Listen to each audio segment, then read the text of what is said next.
Assalamualaikum and hello. First of all, I would like to introduce myself. My name is Siti Norliana binti Zamani and my matrix number is 2022910237. Today, I want to present about and explain about 5 methods of curing concrete. These 5 methods of curing concrete is situated on topic 1, which is Introduction to Building Frame and Construction. So what is curing? Curing is the process of preserving the moisture of a concrete surface and improving cement hydration. The degree of cement hydration has a direct impact on the physical characteristic of concretes. Concretes won't be able to reach its full strength if curing isn't done correctly. Concrete can crack as a result of improper curing. In addition, curing prevents shrinkage and keeps the concrete surface moist. The earliest possible time should be used for curing. It needs to be started as soon as the ground is stable enough for someone to walk on without damaging the concrete. The purpose of concrete frame is the correct curing process significantly increase the concrete's resistance to abrasion. Other than that, concrete surface is shielded from the sun and wind by curing. Water must be present in order to trigger the chemical reaction that result in concrete settings. If curing is done properly, concrete strength gradually rises with ages. Lastly, concrete becomes more resilient and impermeable, and its tendency to shrink is lessened. There are 5 methods of curing concrete. First is shedding concrete. Second is covering with gunny bags. The third one is sprinkling concrete. Number 4 is membrane curing. And the last method, number 5, is bonding curing. So now let's go and discuss what is 5 methods of curing concrete. There are several methods of curing concrete. Firstly, the method is shedding of concrete work. The purpose of shedding concrete construction is to stop water from evaporating from the surface even before it sets. This approach is typically used for big concrete surfaces, such road slabs. This is necessary in dry weather to shield the concrete from the sun's heat, wind, and also rays. The surface is also shielded from the rain by it. In cold weather, shade aids in maintaining the heat of cement hydration, preventing concrete from freezing in condition to light frost. Canvas stretchers over frames can be used to add shading. There are only a few applications for this technique. By using this technique, water evaporation is prevented from leaving the concrete surface. Additionally, it shields the surface from the sun, wind, etc. It maintains the heat of cement hydration in cold areas, preventing the concrete from freezing. Second method is concrete surfaces are covered with gunny bags. This method is curing from commonly utilized, especially for structural concrete. As a result, concrete surfaces that are left exposed are kept from drying out by being covered with hessian, canvas, or empty cement bags. It is important to securely fix the covering over inclining the vertical surfaces. These are wetted on occasion. The amount of time between wettings will depend on how quickly water evaporates. During the concrete process, care must be taken to prevent on a brief drying of a concrete surface. On nights and on holidays, special arrangement must be taken to keep the surface wet. In addition, concrete pavements and slabs can be repaired using this technology with satisfactory results.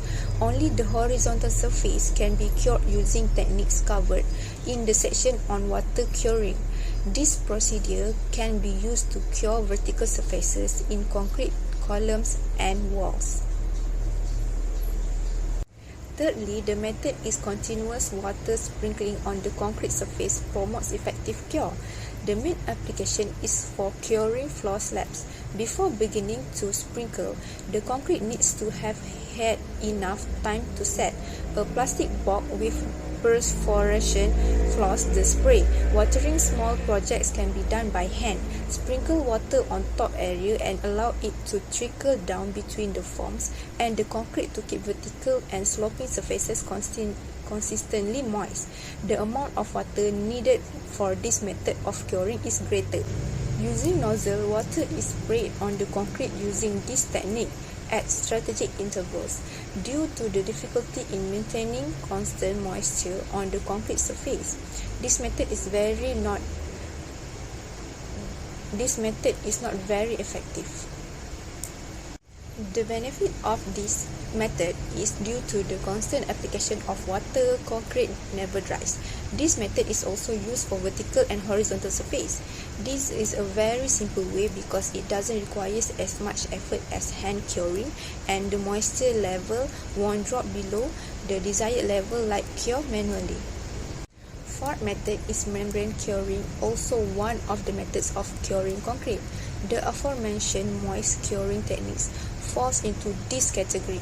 Another way of curing involves covering the wet concrete surface with a layer of water-resistant material and letting it stay in contact for 7 days. Membrane curing is the name given to this type of curing. The water in the concrete won't evaporate because of a membrane. The membrane may be solid or liquid in nature. They also go by the name sealing compounds. The most popular varieties of membrane used include bitumens, water-resistant papers, wax emulsions, bitumen emulsions, and plastic films.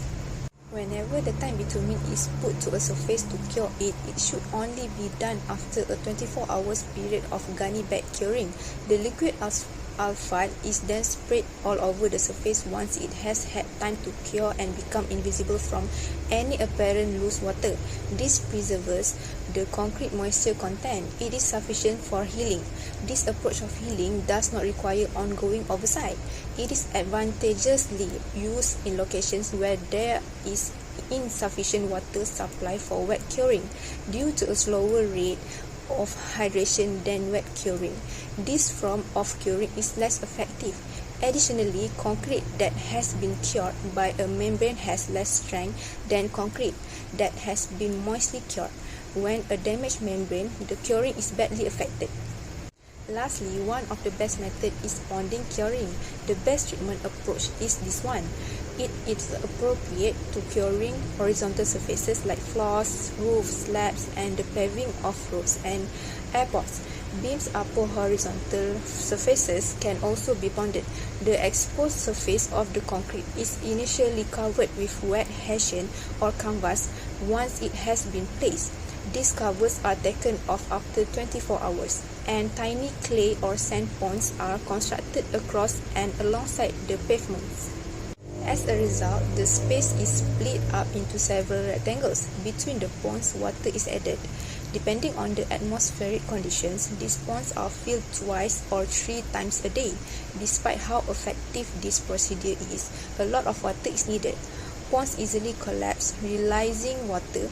It is challenges to clean the clay after curing.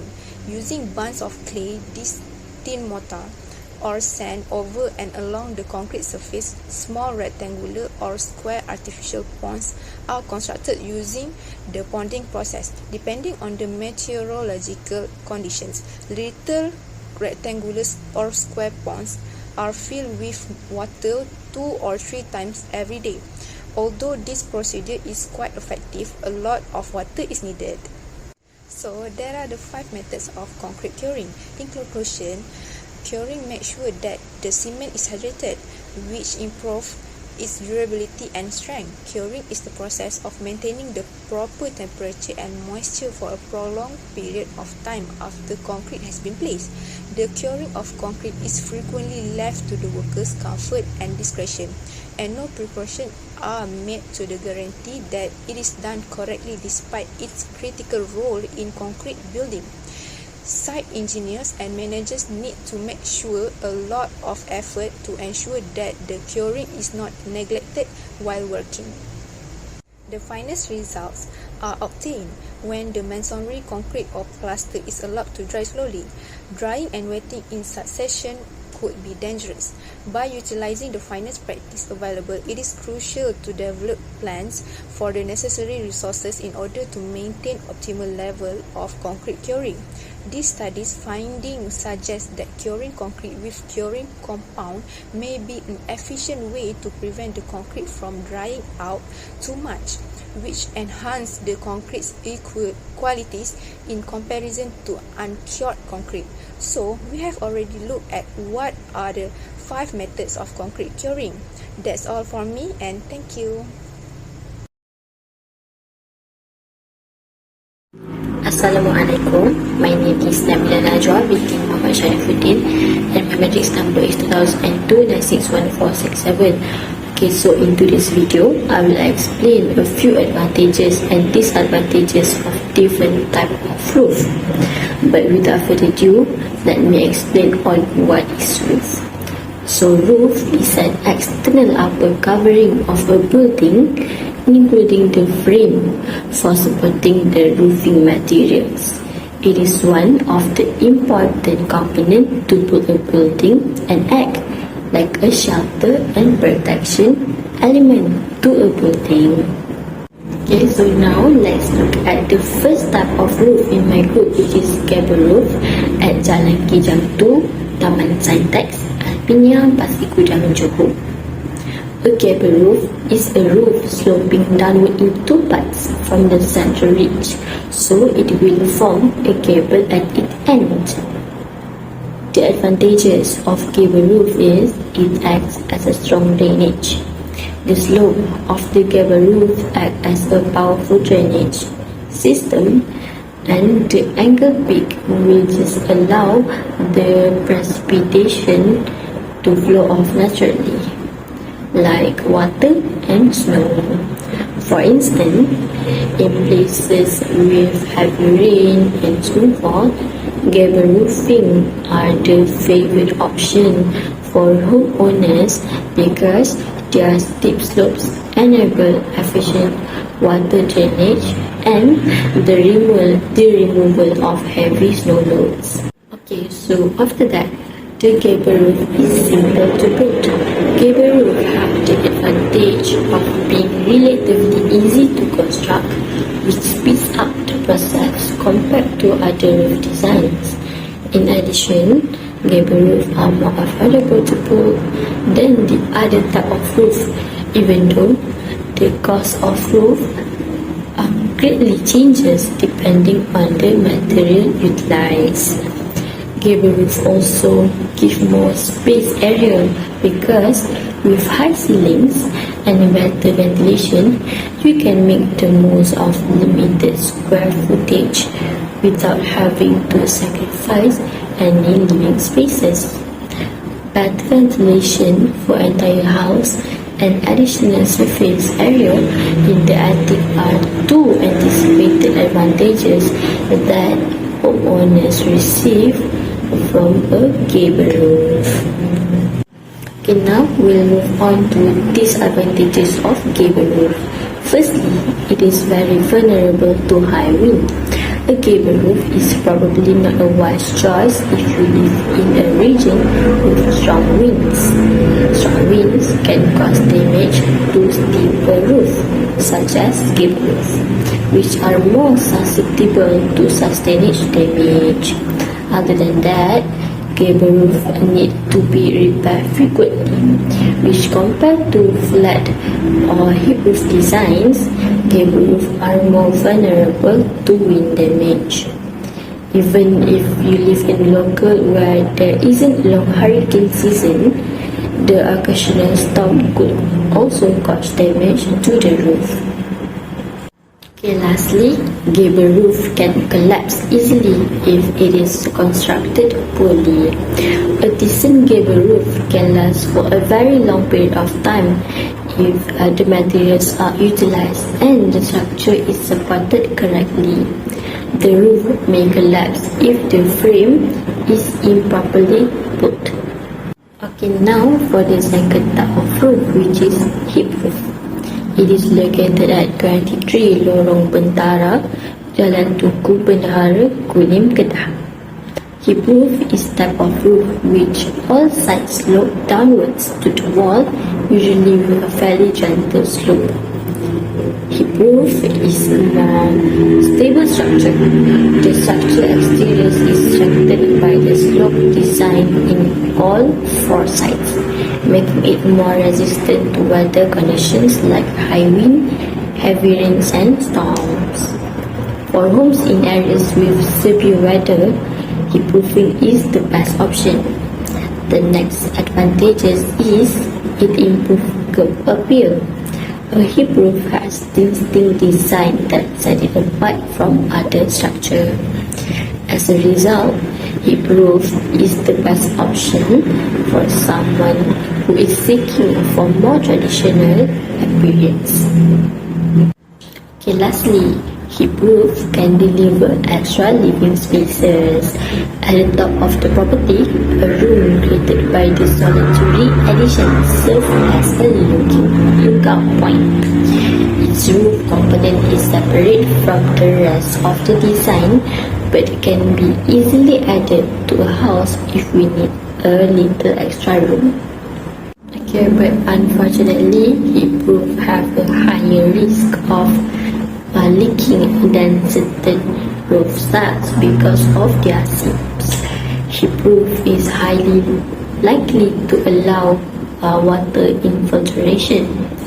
This added space creates a high risk of moisture damage and water leaks to occur, especially around the installation point. After that, heat roofs are far more expensive than a regular gable roof.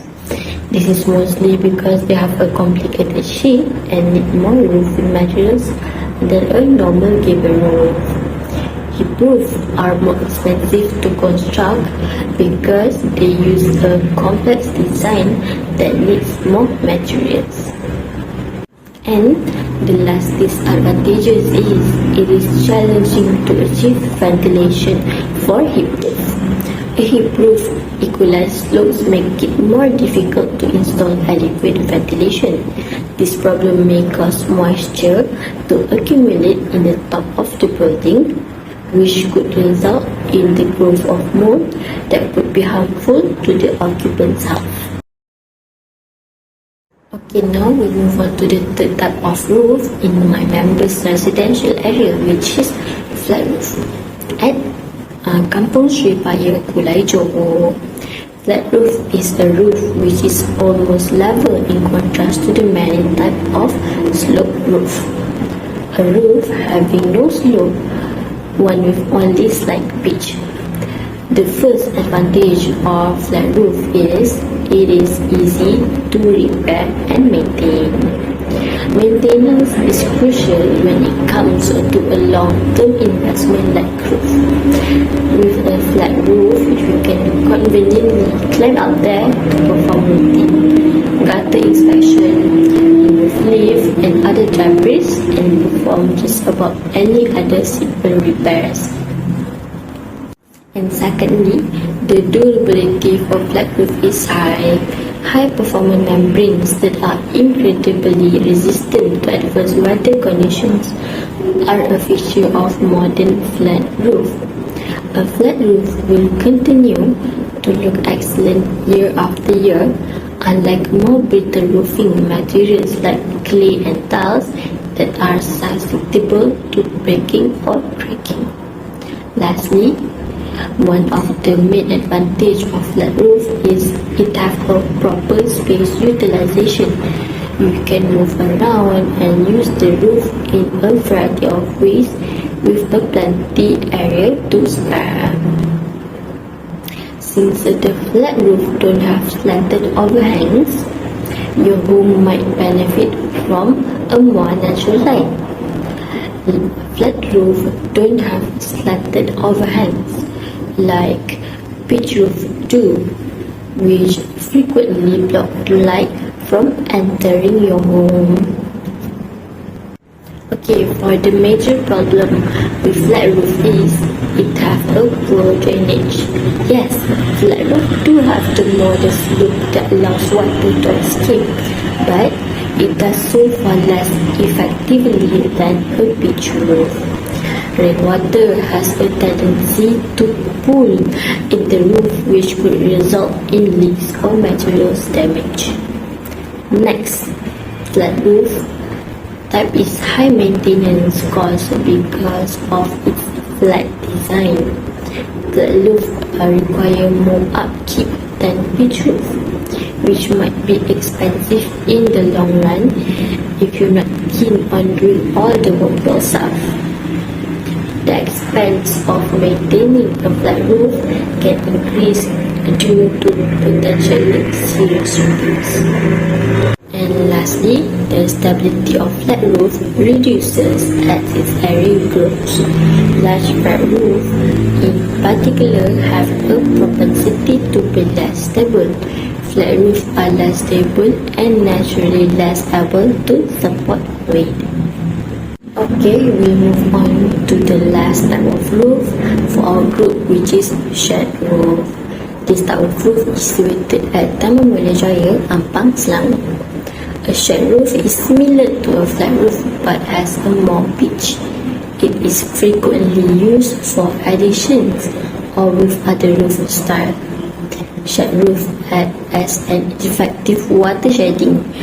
A shed roof typically has a much steeper slope, which allows water to run directly off it and over the edge. The ability to shed water and snow more effectively is unquestionable advantages because a roof that has a lot of built-up snow adds additional weight that may also result in damage to the roof. Okay, next on the list is it gives more natural light. The layout of a house with a shed roof may make it more likely that more natural light will enter the building. Tall windows or multiple rows of windows can be supported by the tall wall at the front of the house. And lastly, shed roof is very cost effective. The shed roof is more affordable than the other type of roof. Homeowners use this design initially for their garden or garage sheds, but over time, people and particular architects realized that they could use it for corporate and commercial buildings, which could be more cost effective for the owner's ultimate business. And for the last part of this video, we'll look at the disadvantages of shed roof. Shed roof have potential drainage issues. Although most shed roof water well, if yours have a very low slope, you might experience some drainage problems. A lower slope makes it harder for the water to run off the roof, which could result in some pooling on top of the roof. Next, this type of roof might not be appropriate for you if you live in a region with frequent hurricanes and strong winds. High winds have the ability to easily lift the roof and harm it. So a shed roof is susceptible to high winds and will not suitable for you in the certain region. And finally, the design might not be appeal to everyone. The shed roof is simpler than two-slope roof because it only have one slope. This roof type might not be for you if you want a double-story home and prefer more integrated design. Small homes and business with simple construction design fit this style. So, I think that is all from me about the disadvantages and advantages of different type of roof in our residential area. And that is all from me. Thank you.